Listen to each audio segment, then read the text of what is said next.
Se trata de un paciente masculino de 61 años que ingresa al servicio de urgencias. Desconocemos sus antecedentes y es traído por el personal del 123 que indican que 20 minutos previo al ingreso el paciente tiene un accidente de tránsito en calidad de conductor versus un carro. Llega somnoliento con estigmas de trauma en cráneo, cara, tórax y abdomen, con unos signos vitales, con una presión que está en el límite inferior. Sin embargo, su presión arterial media era mayor a 65, taquicárdico, taquipnédico, con leve saturación al ambiente. Se le realizan imágenes diagnósticas y finalmente se llega al diagnóstico de un TEC moderado con contusiones cerebrales temporales izquierdas, hematoma subdural traumático laminar izquierdo, fractura no desplazada del arco cigomático derecho, trauma cerrado de tórax y fracturas del segundo, tercer, cuarto arco costal y un trauma cerrado, de abdomen. Se decide el traslado del paciente a la UCI. 4 días después del ingreso, el paciente comienza con síntomas respiratorios, aumento del esfuerzo respiratorio y de saturaciones. Se le realiza una PCR para COVID-19 que es positiva, se traslada a la UCI y allá se intuba. Durante su estancia en la unidad de cuidados intensivos, comienza con aumento de los reactantes.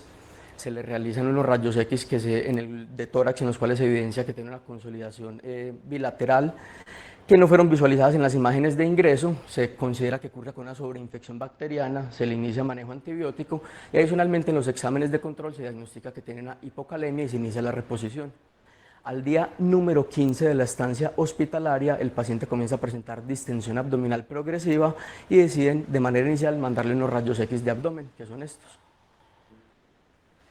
Con estos resultados se decide realizarle una tomografía de abdomen y esta es la imagen que se hace.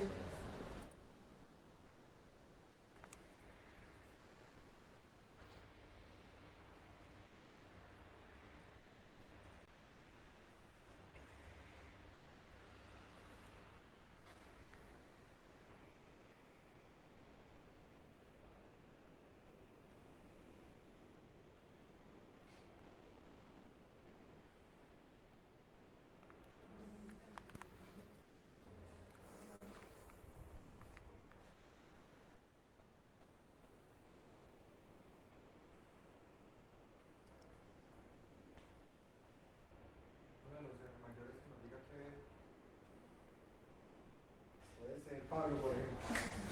Si quieres, pues voy a poner otra vez la fase axial.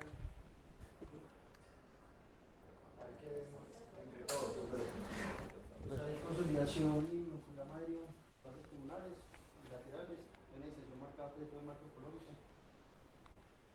No veo conexiones, no digamos peritoneo. Periconexión paciente, pues es un oye.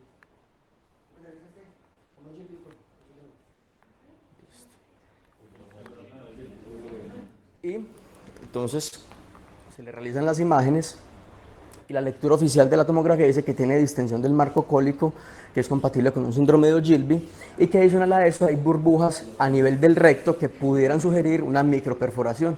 Con estos resultados es valorado por cirugía general, quienes basados en la lectura oficial deciden llevar a un paciente a una laparotomía más una descompresión colónica transanal, y en los hallazgos quirúrgicos se encuentra una dilatación severa del colon con un diámetro de 25 centímetros sin signos de isquemia ni perforación, y lo que se hace es colocarle un tubo endoanal, se descomprime de forma retrógrada y se deja una sonda de toracotomía con fijada a piel. Finalmente el paciente tiene mejoría de su síndrome de Ogilvy y pues se resuelve. Entonces el caso clínico y la revisión de hoy va a ser síndrome de Ogilvy o pseudoobstrucción colónica aguda.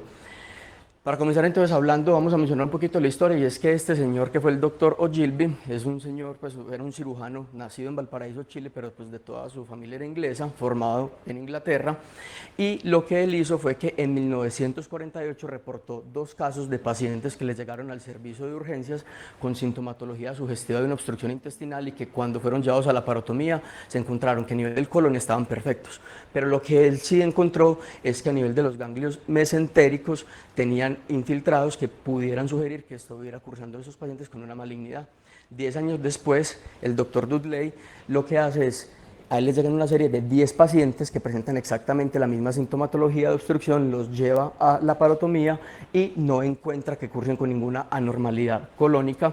Entonces él lo que hace es realizar la primera clasificación etiológica acuña el término pseudoobstrucción colónica aguda y este término se utiliza por primera vez en el 97. Entonces, ¿cómo se define el síndrome de Ogilvy? Se define como una dilatación aguda y masiva del colon que se va a generar en ausencia de una lesión anatómica que me impida o me obstruya el flujo del contenido intestinal. Va a comprometer principalmente el colon derecho a nivel del ciego, se puede extender hasta el recto cuando es una dilatación masiva y va a cursar con signos y síntomas de obstrucción interna o externa. Las principales complicaciones, y es lo que debemos de estar buscando permanentemente, son isquemia, necrosis, perforación y una peritonitis. De la epidemiología se van a presentar más o menos 100 casos por cada 100.000 pacientes al año en los Estados Unidos. Va a ser más común en los hombres y más común en las personas mayores de 60 años. Es muy raro en los niños, pero también se ha llegado a describir y tiene una mortalidad global del 8 al 15%. Ahora, del 100% de los pacientes que presentan un síndrome de Ogilvy, más o menos del 15 al 20% tienen riesgo de progresar a isquemia o perforación y cuando se llega a este estadio, la mortalidad va a aumentar del cuadro hasta un 40-44%.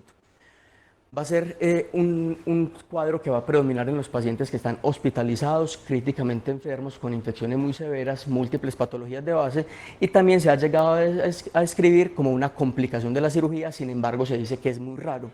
Se dice que cuando es asociado a la complicación de la cirugía se presenten más o menos a los 5 días después del posoperatorio y se va a dar principalmente el 5% en el bypass coronario, 1-2% de cirugía ortopédica y en los pacientes que son manejados para quemaduras.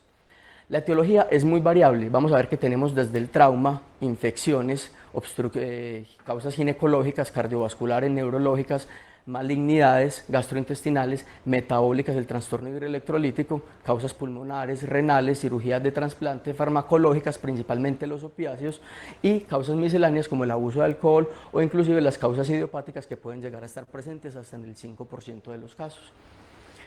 Entonces van a haber una serie de factores anatómicos que me van a predisponer a que yo presente esta enfermedad, una miopatía visceral atrófica, una pared colónica muy delgada o una atrofia de las capas musculares y estos van a ser factores anatómicos que van a predominar en los pacientes que tienen antecedente de hipotiroidismo. Y los factores que más van a predisponer a los pacientes a que presenten esto va a ser los pacientes que tienen enfermedades crónicas múltiples. ¿Por qué? Porque entre más enfermedades sufre el paciente, más medicamentos va a tomar, más riesgo de interacciones, más riesgo de efectos adversos, cirugías ortopédicas, principalmente la pélvica, trauma de manejo no quirúrgico, las infecciones, enfermedad cardíaca y el manejo en UCI y reanimación. Entonces, para entender por qué pasa el síndrome de Ogilvy, debemos de tener en cuenta esto.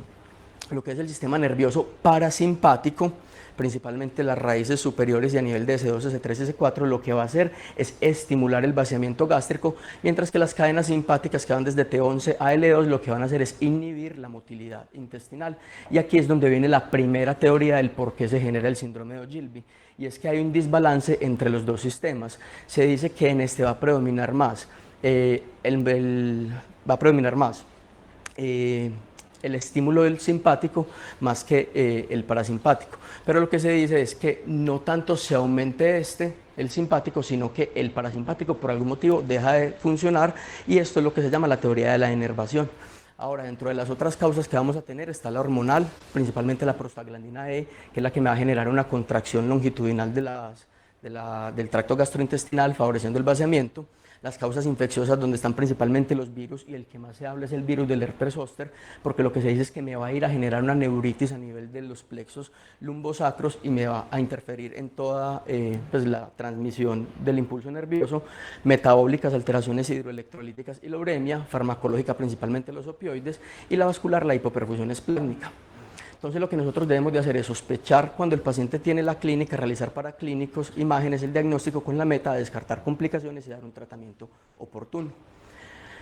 La manifestación clínica más característica es una distensión abdominal que va a ser progresiva y que puede estar o no asociada a dolor. Inicialmente es tolerada por el paciente y le puede generar disnea restrictiva y adicional a eso el paciente puede cursar con dolor abdominal, náuseas, vómito, constipación, paro de flatos y al examen físico vamos a encontrar distensión, percusión timpánica y unos ruidos abdominales que pueden llegar a estar presentes hasta en el 90% de los pacientes. Ahora, cuando en el examen físico nosotros encontramos fiebre, escalofríos, leucocitosis, un aumento de la PCR o signos de irritación, tenemos que prender las alarmas porque esto nos habla de una complicación y el algoritmo de manejo es completamente distinto comparado con los pacientes que no presentan esta sintomatología. Los paraclínicos deberíamos de mandar un hemograma, una función renal, unos iones incluyendo magnesio, PCR y gases arteriales. Ahora, considerar que en algunos casos se puede mandar la TSH, en otros casos se puede mandar un perfil hepático para descartar causas secundarias, y cuando el cuadro estuvo precedido por diarrea, se debería considerar mandar una toxina para Clostridium difficile. Es muy importante saber que la toma de los paraclínicos y los resultados no deben de retrasar el manejo que se le haga al paciente, es decir, no se debe retrasar la toma de imágenes o a criterio del médico llevar al paciente a una cirugía. Entonces, cuando mandamos las imágenes, podríamos mandar unos rayos X que nos hacen sospechar el diagnóstico, pero que no nos lo confirma, en el cual vamos a encontrar una dilatación de todas las asas intestinales y que, a diferencia de la obstrucción intestinal, puede que no se noten niveles hidroaéreos ni pilas de moneda, ¿cierto? El TAC de abdomen, idealmente contrastado, que es la imagen de elección, que va a tener una muy buena sensibilidad y especificidad, nos ayuda a establecer el diagnóstico, descartar las causas secundarias y descartar las complicaciones.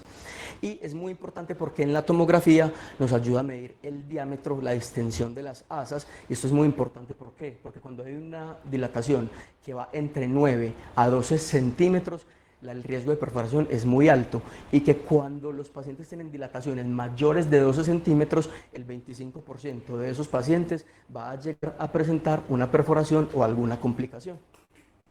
Dentro de las otras imágenes que están descritas está el enema por contraste, que tiene una alta sensibilidad y especificidad, que típicamente fue el que se utilizó, que tiene la ventaja que nos ayuda a evacuar y a mejorar la pseudoobstrucción, pero la desventaja que tiene es que por su mecanismo de acción nos puede generar un aumento dentro de la presión intracolónica, y esto nos puede llevar a que haya un riesgo de perforación.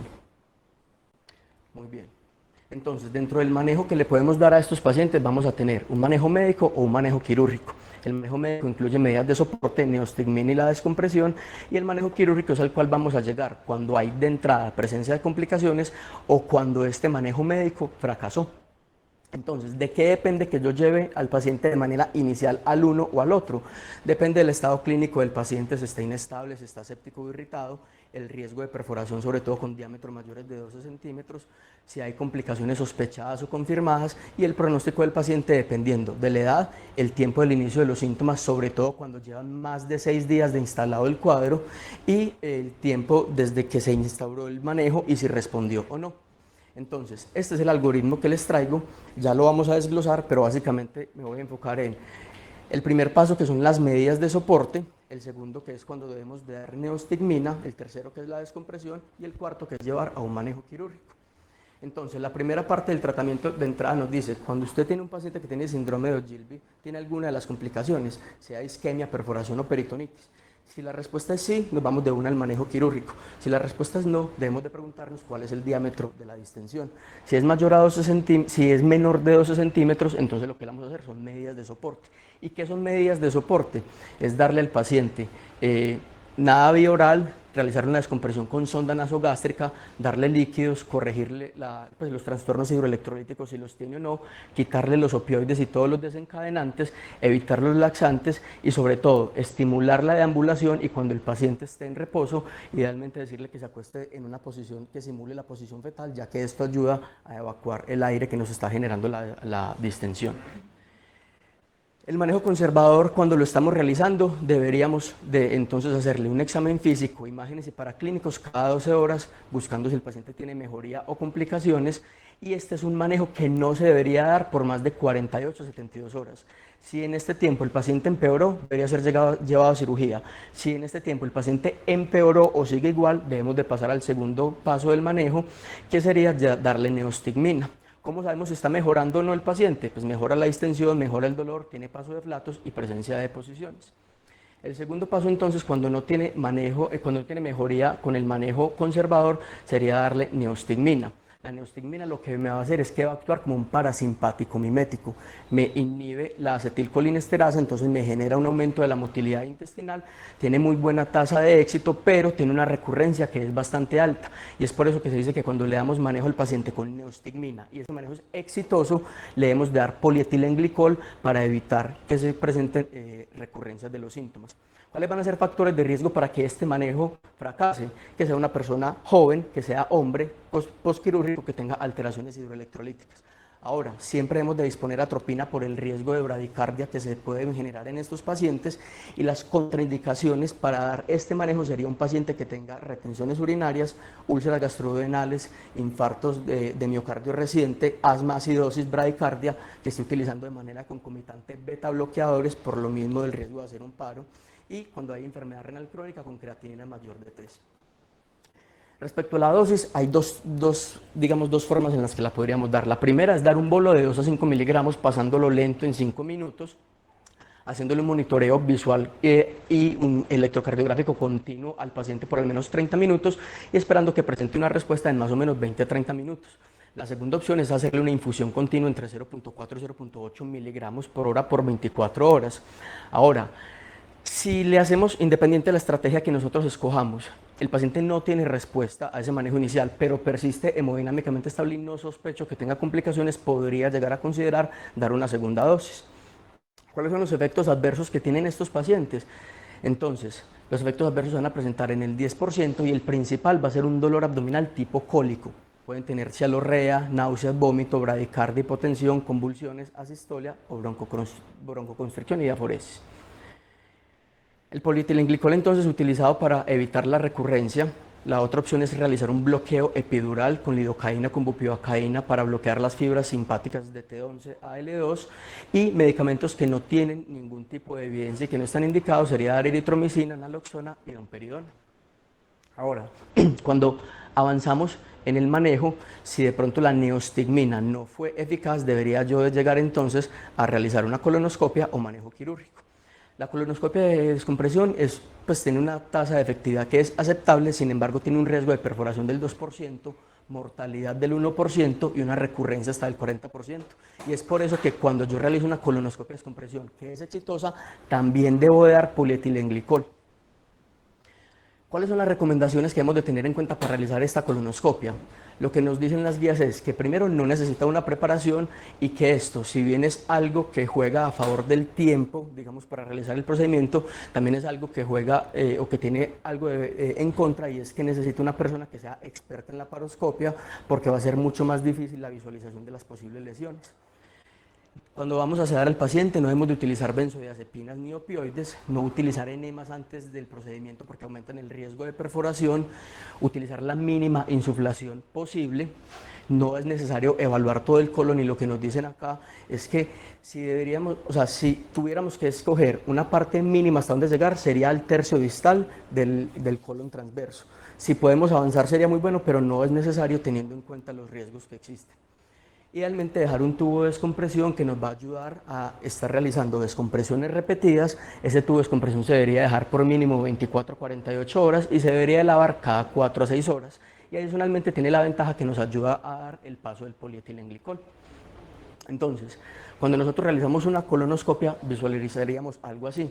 Tendríamos entonces el recto, el sigmoides, el colon descendente, la flexura, el ángulo esplénico, el colon transverso, la flexura hepática, y acá entonces sería el colon ascendente. Ahora, que es muy importante, que si en este punto o en cualquiera de la colonoscopia yo llego a visualizar estas imágenes que son de perforación, que son de sangrado, el procedimiento tiene que pararse inmediatamente y ese paciente tiene que ser llevado de manera emergente a cirugía.